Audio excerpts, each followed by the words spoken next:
Hi, I'm Jean-Luc, I'm Nick. and we're the Wellness Warriors. We're the WB Gays. And this is a new episode of Have You Met Nisha? Hi, Nisha. Hi, guys. How are you? I'm great. How are you? Thanks so much for having me on. Oh my goodness! Thanks for wanting to participate. This is what we love, and sharing your story. Exactly. Thank you for wanting to share your story with everyone. We just think it's so important that people share their stories, and we love getting different perspectives on everybody's journey, because you know what? As much as we're all on a similar journey, our journeys are so different. So let's start by introducing you, Nisha. Where are you from? Tell us about your journey. Just introduce yourself. All right. So my name is Nisha. I am born and raised in Toronto. My parents are both from India. My dad from New Delhi, my mom from Mumbai, and they came here in the 70s. So I am born and brought up in Toronto, as I said, but very proud South Asian cultural background. I am an early childhood educator. That's my job during the day. I am also a proud disability advocate, as I've been sharing. And I do have a blog, and that's part of the reason why I said yes to coming on, because I'm a blog writer and I stopped during COVID. So I felt like I needed a platform to share my story, share my journey, which actually my blog's name is entitled The Swan Transformation, which I think is such an appropriate name for my journey. Awesome. Oh, wow. I love that. I love that you have a blog, and I think it's so important, especially with when it comes to speaking about people with disabilities and being open and proud of it. I think a lot of times is throughout the years, so many people have looked at disabilities as being such a negative thing, when really it's not a negative thing. It's celebrating your uniqueness and your difference, which is so important. Absolutely. And so the reason for the name, I can give you a little bit of a background story. When I was in grade 2, 3, I was so lucky to have the same teacher, and she actually told my mom that my journey reminds her of the story of the ugly duckling, that she thought when I was younger, I would be facing all the struggles that, as we know in the story, that the ugly duckling faced, but that I would emerge out as my transformation occurred, I would emerge into a beautiful swan, and hence the name. I use that for my blog, The Swan Transformation, so that I could share my experiences. And also that's part of why I wanted to be an educator, was to be able to give back to kids what I've learned over the years. And you know what, Nisha, you are doing that just by being present in that environment, because what happens is you being someone with a disability and showing other children that might also have disabilities that, guess what? We can do anything anybody else can. And it's so powerful. We need to have that representation everywhere in the world today. So thank you so much for being that strength and that pillar amongst that community, and amongst our community, amongst everyone. I love that. I just think that's so beautiful. Yeah, no, I'm very proud, and I'm very, I think that being brought up in Canada, that's the one thing that, that I sometimes wonder is, like, what would my life had been like had my dad gotten his wish? Like, he always wanted to move back to India. He was never fully happy over here. Like, India was home for him. But I think with all the opportunities available to me in Canada, there's so much that I've been able to accomplish that it would have been a very different life had I moved back there. That's amazing, and it's a testament to our country. And I know that we have viewers from everywhere across the world, but we do love our country. It's something that we're proud of. We're very happy to see. Like, I love seeing people from other cultures come to our country and add to the melting pot. And like, I love the fact that I can go downtown and eat whatever food I want from any country in the world. It's like kind of a cool thing in Toronto to be able to, immerse yourself in different cultures and meet people from all these different countries in the world. And feel safe and feel, although there's still discrimination no matter which way we look at it. But you know what? As long as we're amongst the people that want to share and feel comfortable sharing, and we educate ourselves about the plethora of differences that we have and embrace those differences, is so important. Absolutely. So let's switch gears a little bit and then talk about your wellness journey. So One of the first questions we have for you is, what was your breaking point? So what made you start doing this journey for yourself? So, I have a couple of things like over the years in terms of emotional breaking points that got me to where I am today in 2001. So, a little bit of a story to tell you in terms of the background story to that. Um, you know, being born, like being labeled as different, caused many challenges for me through the school system. Like I would say, I was very lucky through school to have people advocating on my behalf. But when it came to getting to university, I got into university in 98. That's when I started university. I was like alone because I had to learn. I was thrown out into the world to be my own advocate. I had to go and speak to, the guidance counseling team in university by myself and say, look, this is my disability. I need support.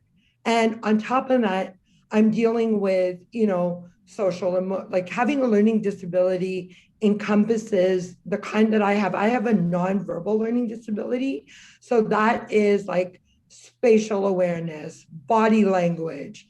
So I'm an excellent speaker, but I struggle with, the things like the other things, the quiet things like looking for body language cues from people, social emotional, building relationships. Like when I was younger, I didn't really have any true friendships. Like it was really hard for me to see people say, like, I've had these friendships in school.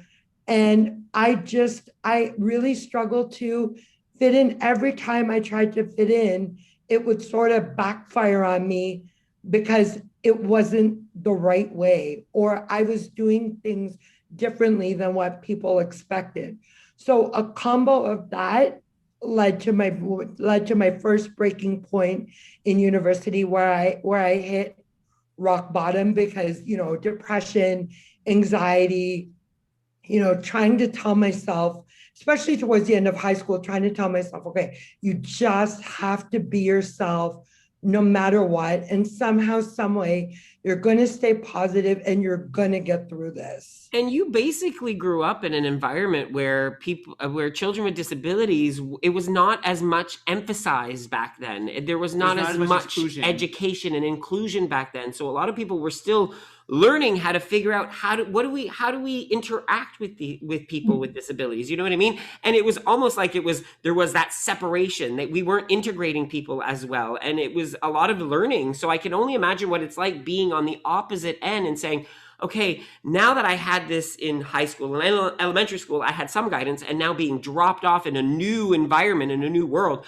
I could only imagine how difficult that would have Yeah, been. I had to understand myself and I had to start saying, and the reason why I actually went to university, I can tell you this story. So when I was in grade 12, when I was in OAC, my dad, was such a strong believer that I was going to get into university. I actually thought I wanted to go to community college. And so I was taking OACs in grade 13. And I went and I dropped a course because I was so frustrated. I was taking OAC law. I couldn't understand it, couldn't grasp it. And I went home, told my parents. My dad had this look of like you're not allowed to do that. And for me, like I loved my dad dearly and I wouldn't do what he wouldn't approve of. Like if he wanted me to go to university, I was going to go to university, end of story. So the next day, and Antonetta talks about saying yes, I had to say yes to please my dad. So I went back the next day and went back into the course, and I graduated high school with 6 OACs.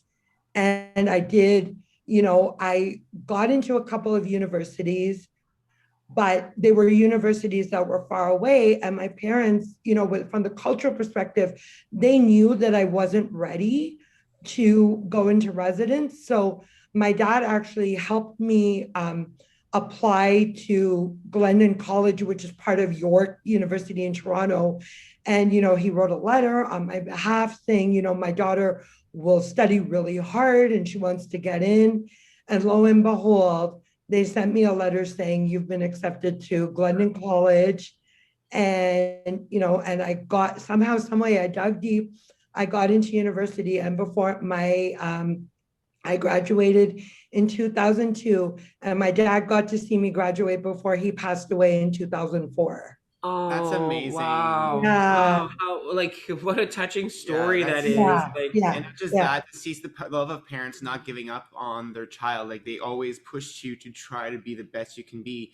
And I'm pretty sure you probably owe a lot of gratitude to your dad to push you to actually complete that Yeah, and you course. know what? He was a very traditional Indian, like in the cultural sense, he was a very traditional dad. Like growing up, if there were any issues like talking to me or to my sister, he would never talk to us directly. It was always to my mom, but he always genuinely, my relationship with him was like I knew he always genuinely cared.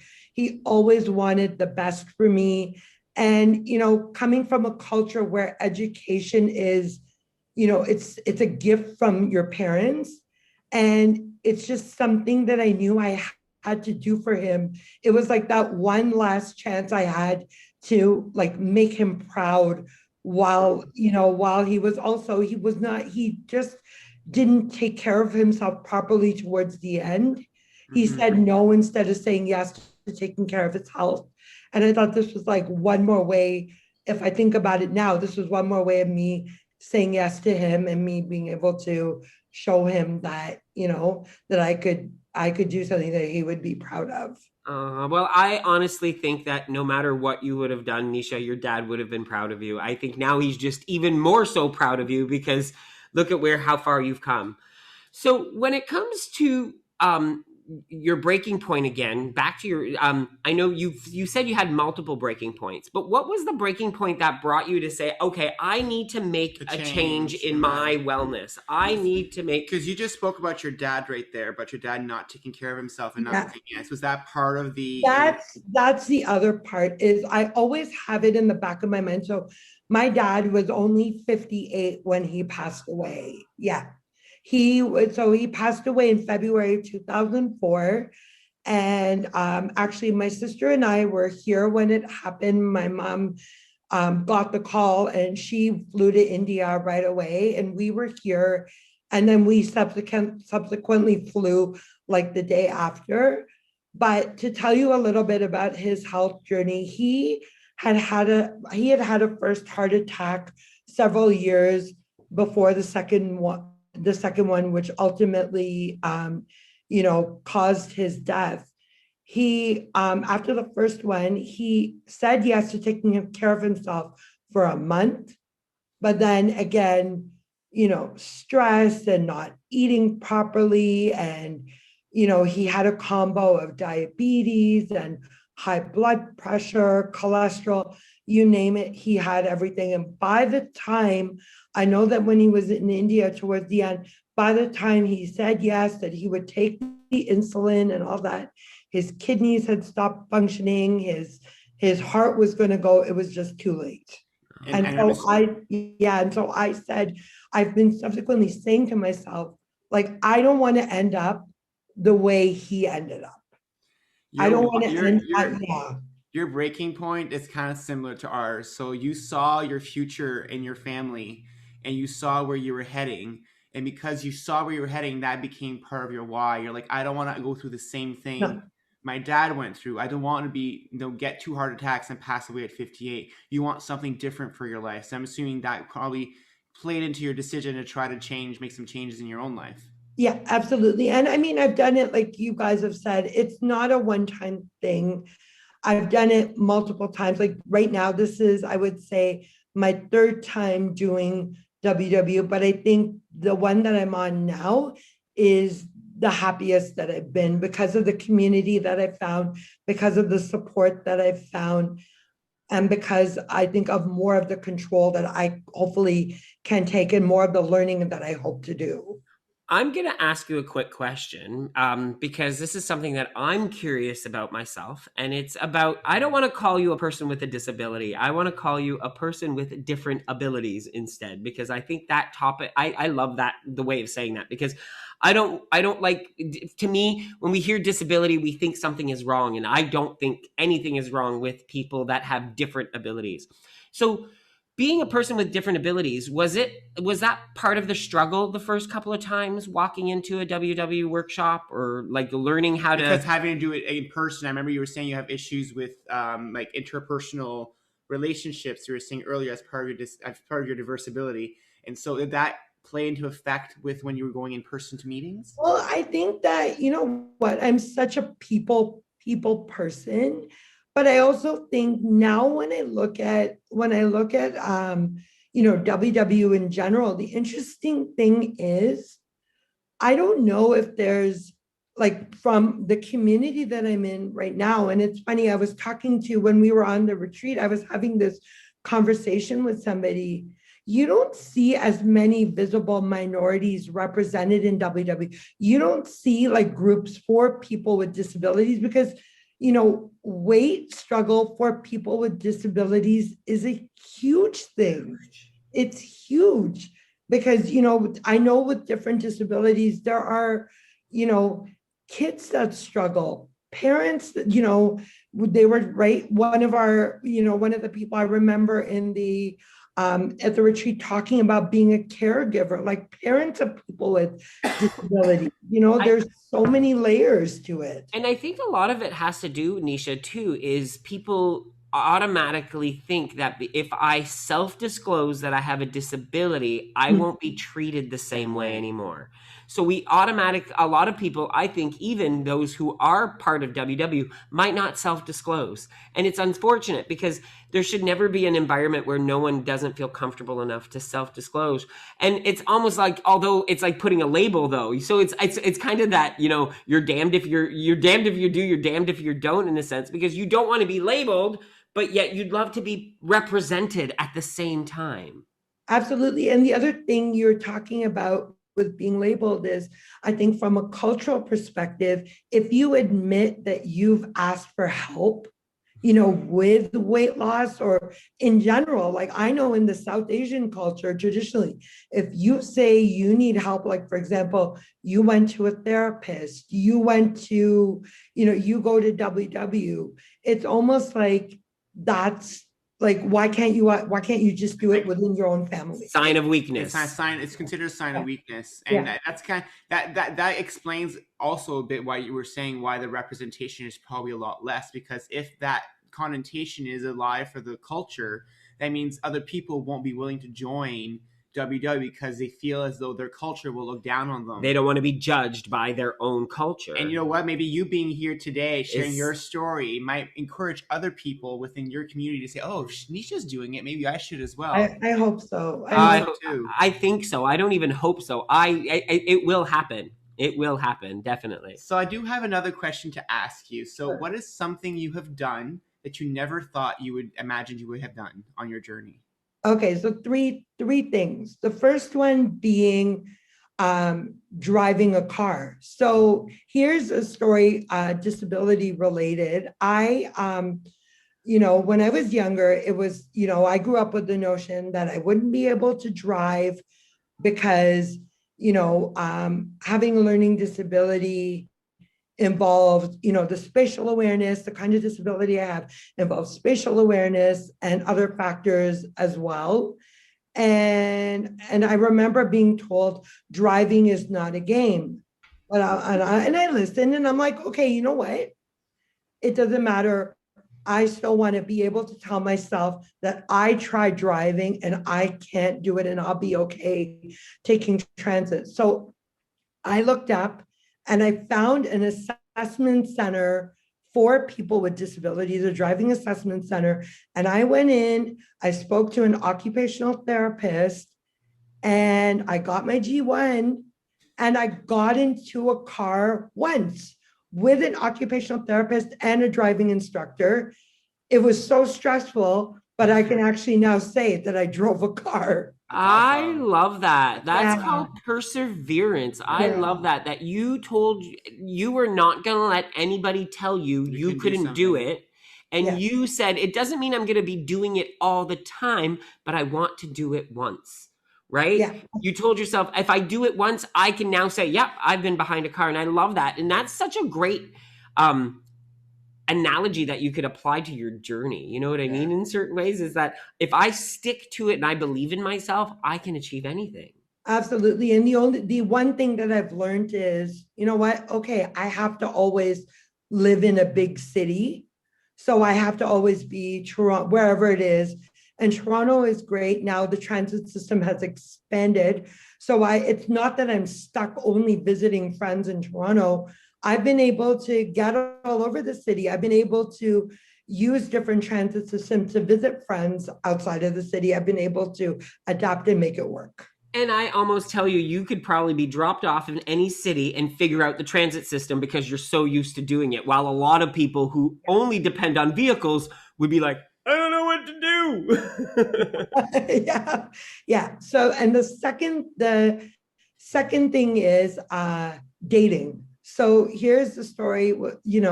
Here's the story with that. When I was younger, I couldn't talk to, I couldn't talk to guys in school. I couldn't talk to guys in my, males in my family.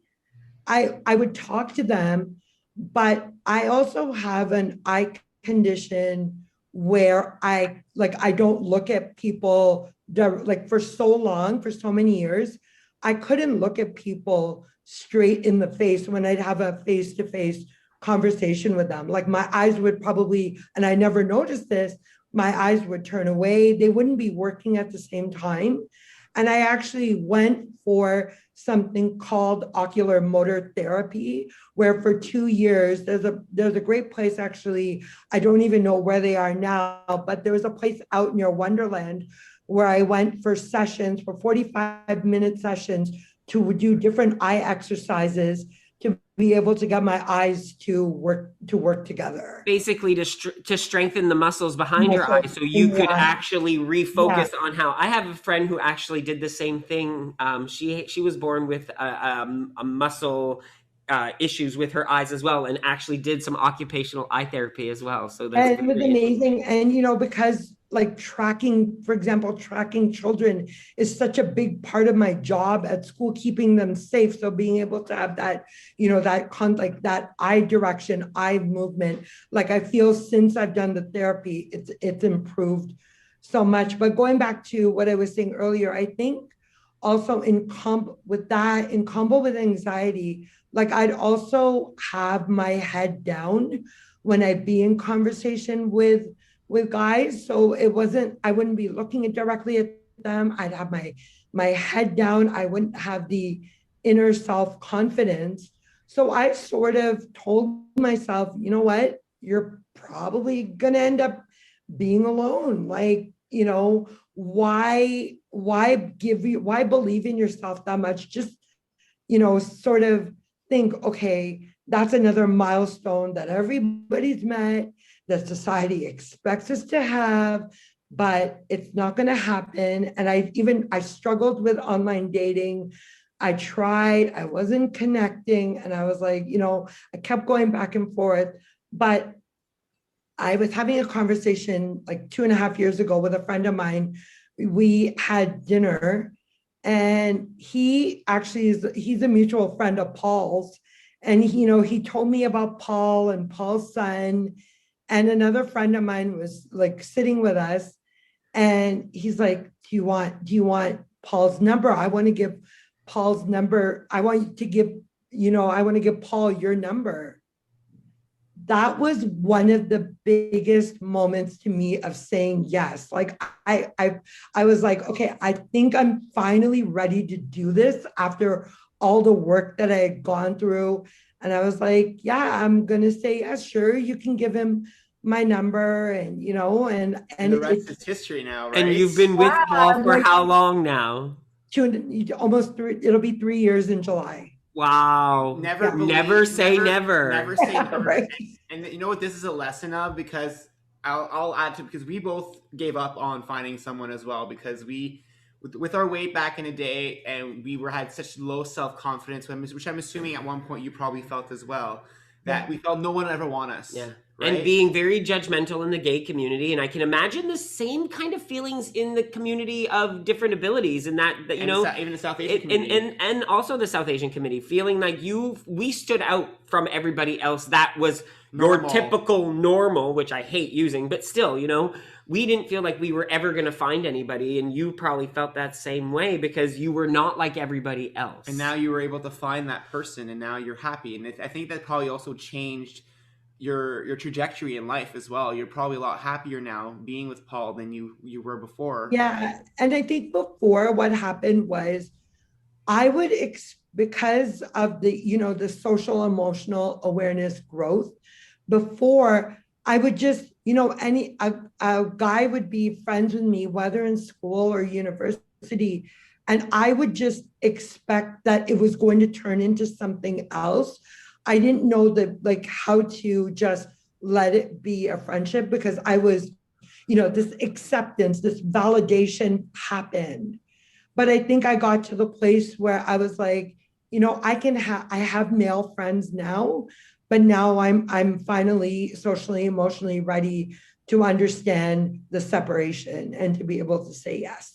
That's Wow, awesome. that's That's awesome. amazing, Nisha. That is such an amazing that's just really, really, really inspiring, because Yeah. I think that applies really well to your entire wellness journey, because a lot of times You the have to love yourself. emotion behind all of the things that we put in our mouths and all of the things, the negative thoughts that we have towards ourselves are just are what drive us sometimes, right? And sometimes they don't drive us in the right direction. So when you have control over those emotions and you are able to understand them and maybe bulk them together, so you could actually feel like you're living the emotions, and you're learning to accept things for what they are. Absolutely. And I think that, like, that ties in with the last thing that I never thought I'd be able to do, is live on my own. Like, you know, you think from a Western perspective, you know, students and, you know, kids get pushed out of their house once they're ready for college, university. Not so much in, like, the South Asian background. Like, we're so welcome to stay with our family. But I think I knew in my 30s, like, I had to learn that it was okay that it happened later on. But being able to say that I needed to move out in order to grow even further, like what I've learned in, like, the last 5 years about myself, it has been huge, Wow. huge. Yeah, That's amazing. absolutely. And all these things, Anisha, show how strong you are, because a lot of people would not take the steps to try these things. You know, you wouldn't say, I want to move out. Most people would say, I'm just going to stay home. It's more comfortable here. Things are easier Yeah. this way. But you took the challenge, and you took it head on for all of them, and you were able to achieve all of them. Yeah. Which is a huge beyond belief. This is even bigger than a wellness journey. Yeah. And this is what I'm loving about this story right now, and your story, is that your wellness journey is intertwined with so much more. Well, we always talk about mindset, right? We Yeah. always talk about mindset. And I think you just said earlier, this was your third attempt. And I have a feeling your mindset this time is very different than your first two times you tried to do this. Because now Yeah. you're in a relationship, you're living on your own. You've achieved so many things. So probably now you're saying, maybe I can do this. Like, I Yeah, put my hand to absolutely. everything else. Yeah. That's awesome. I love hearing that. So one more question for you, Nisha. Who or what inspires you? Okay, so two people come to my mind. The first being somebody that I actually saw on the Oprah show. Her name is, I don't know if you, like, how far back you guys have been watching Oprah, but Oprah had this child named Maddie Stepanek on her show, who was a child poet who had muscular dystrophy. And you know, he was a peacemaker, huge in the States. Like, and his final three wishes, he passed away. You know, I forget if he was 13 or 14, but he passed away from muscular dystrophy, because that is, unfortunately, that is a part of the disability, that their life is cut short. But it was his mom who was on the show, her story inspires me so much.